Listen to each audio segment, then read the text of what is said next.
பெரிய வல்லரசு நாடுகளாலேயே தடை செய்யப்பட்ட அணு ஆயுதங்களை கொண்டு தமிழர்களை கொத்து கொத்தாக கொன்று குவித்தது இந்த சிங்கள அரசு.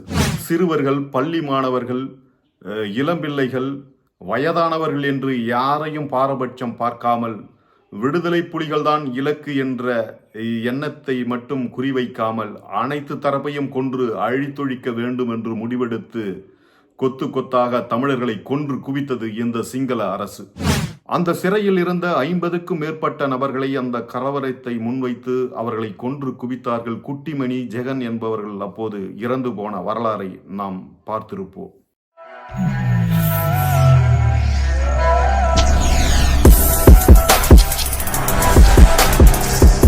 வணக்கம் நண்பர்களே. 2009 மே 18 நாம் யாரும் மறந்திருக்க முடியாது. குறிப்பா நம்மளுடைய இரத்த சொந்தங்களான தமிழர்கள் கொத்து கொத்தாக கொன்று குவித்து இந்த சிங்கள பேரினவாத அரசு உலகில் தடை செய்யப்பட்ட அணு ஆயுதங்கள் எல்லாம் பயன்படுத்தி இந்த தமிழர்களை கொத்து கொத்தா கொன்று குவிச்சுது. ஈழ விடுதலைக்காக போராடி வந்த விடுதலை புலி இயக்கத்திற்கும் சிங்கள இராணுவத்திற்கும் இடையே ஏற்பட்ட அந்த மோதல்களுக்கு முற்றுப்புள்ளி வைத்த நாளாக அது சொல்லப்படுகிற நாள் தான் இந்த 2009 மே 18. இந்த மே 18 முடிவுக்கு வந்தது. இது எங்க தொடங்குனுச்சு அப்படின்னு நம்ம ஒரு வரலாறை பற்றி இந்த பதிவில் பார்ப்போம். பிரிட்டன் இலங்கையை ஆட்சி செய்துட்டு இருந்த போது அங்கு பூர்வீக தமிழர்களும் இருந்தார்கள். அதோட இந்தியாவிலிருந்து நிறைய தமிழர்கள் அப்போ மலையக தமிழர் அந்த தேயிலை தோட்டத்திற்கு சென்றார்கள்.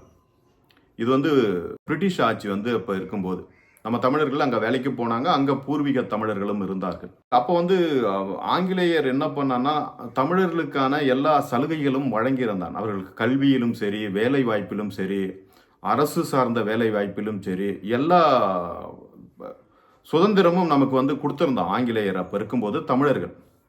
அதன் பிறகு இலங்கை சுதந்திரம் அடைந்தது.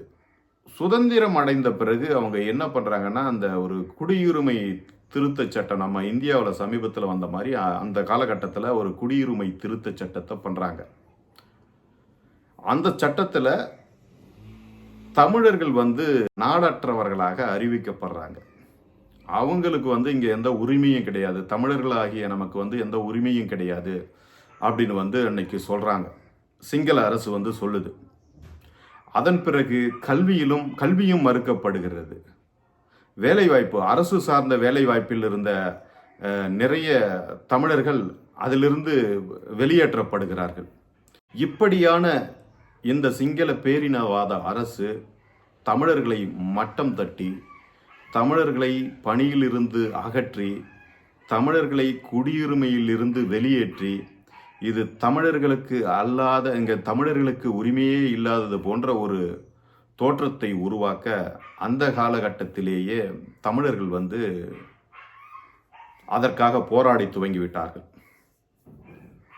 1960களிலே போராட்ட துவங்கிட்டார். தந்தை செல்வா என்று நம்ம சொல்லக்கூடிய செல்வநாயகம் அவர்கள் அப்போ ஒரு இயக்கத்தை ஆரம்பித்து தமிழர்களுக்கான உரிமைகளை பெறுவதில் அவர் போராடி வந்தார் அந்த காலகட்டங்களில். இப்படியே வந்துகிட்டு இருந்த ஒரு சூழல்ல தொடர்ந்து தமிழர்களுக்கு இழைக்கப்படும் அநீதிகளை கண்டு பொங்கி எழுந்த அங்கிருந்த இளைஞர்களுக்கு இதில் போராட ஆர்வம் துவங்கியது. 1983 தான் ஒரு மிகப்பெரிய ஒரு வரலாற்று நிகழ்வு நடக்கிறது. அப்போது ஒரு போராட்ட இயக்கமாக உருவெடுத்திருந்த விடுதலை புலி இயக்கம் சிங்கள இராணுவர் ஒரு 12 பேரை கொல்றாங்க. அவங்க வந்துட்டு இருந்த வழியில கொல்றாங்க. ஒரு 15 பேர், அதில் ஒரு 13 பேர் இறந்து போறாங்க. ஒரு 2 பேர் சீரியஸா இருந்து அவங்களும் இறந்து போறாங்க. இந்த விஷயம் காட்டுத்தீ போல அந்த சிங்களர்கள்கிட்ட பரவுது. அப்போ அவங்க எல்லாம் தமிழர்களை பயங்கரமாக தாக்குறாங்க. அங்கங்கே பார்க்குறவங்கள கொல்றாங்க. பெண்கள் கற்பழிக்கப்படுறாங்க. என்னென்ன அழிச்சேட்டையங்கள் பண்ணணுமோ அதை பூரா தமிழர்களை அவங்க பண்ணுறாங்க. ரொம்ப ஒரு கொடுமையான சித்திரவதைகளுக்கெல்லாம் அன்று தமிழர்கள் ஆளாக்கப்பட்டார்கள். தங்களின் உரிமைகளுக்காக, தங்களின் வாழ்வுக்காக, தங்களுக்கென்று ஒரு தனி அடையாளம் வேண்டும், தங்களுக்கென்று ஒரு தனி இடம் வேண்டும் என்று போராடிய தமிழர்களை கொத்து கொத்தாக அன்றே கொன்று குவிக்க துவங்கியது இந்த சிங்கள அரசு. நிறைய தமிழர்கள் அன்று கொல்லப்பட்டார்கள். இங்கே தான் இந்த விடுதலை புலிகளுக்கும் சிங்கள அரசுக்குமான போர் துவங்கிய முதல் காலகட்டம். அது கருப்பு ஜூலை என்று அழைப்பார்கள். 1983 ஜூலை மாதத்தில், ஜூலை 12ன்னு நினைக்கிறேன், என்னுடைய நினைவுகள் சரியா இருந்தால் ஜூலை 12 என்று நினைக்கிறேன். அன்று இந்த இராணுவ தாக்குதல் நடந்தது. அதனை தொடர்ந்து நடந்த வன்முறைகள், இதுதான் இந்த இலங்கையினுடைய முக்கிய வரலாற்று நிகழ்வு. மிகப்பெரிய ஒரு அழிவு. அப்பவே தமிழர்களை அவங்க அழிக்க தொடங்கினாங்க. தமிழர்கள் என்ன கேட்டாங்க, நாங்கள் இருக்கிறதுக்கு எங்களுக்கான ஒரு சுயராஜ்ய உரிமை அப்படிங்கிற ஒரு விஷயத்தை முன்வைத்ததற்காக அங்கே அவர்கள் கொத்து கொத்தாக கொன்று குவிக்கப்பட்டார்கள். இப்படியே இந்த போராட்டங்கள் இதெல்லாம் போய்கிட்டு இருந்த இந்த காலகட்டத்தில் இந்தியாவுடைய அமைதிப்படை அங்கே போனது.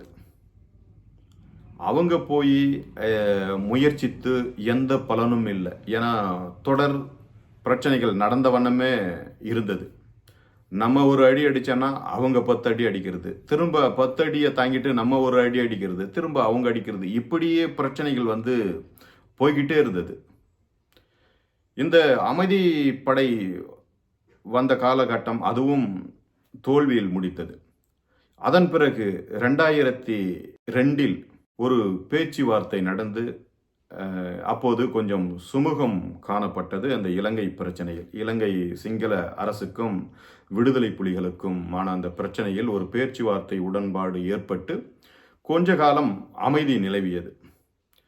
அதன் பிறகு ஆட்சிக்கு வந்த மஹிந்தா ராஜபக்ஷே முற்றிலுமாக இந்த விடுதலை புலியை அழித்தொழிக்க வேண்டும் என்று அவர் முனைப்புடன் செயல்பட்டு, அவர் விடுதலை புலிகளை மட்டுமில்லாமல் கொத்து கொத்தாக 1000 தமிழர்களையும், குழந்தைகளையும், பள்ளி மாணவர்களையும், பொதுமக்களையும் கொன்று குவித்தார்கள்.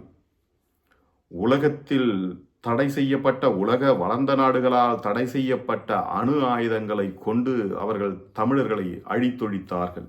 இந்த கொடுமையான நிகழ்வு 2009 மே மாதங்களில் முடிவுக்கு வரக்கூடிய ஒரு சூழ்நிலையை எட்டியது. போர் அப்போது ரொம்ப உக்கிரமாக இருந்தது. சிங்கள அரசு தமிழர்கள் மீது நடத்திய அந்த தாக்குதல் என்பது அப்போது உக்கிரமாக இருந்தது. பல பேர் மாண்டார்கள். விடுதலை புலியைச் சேர்ந்த பல நபர்கள் இறந்து போனார்கள்.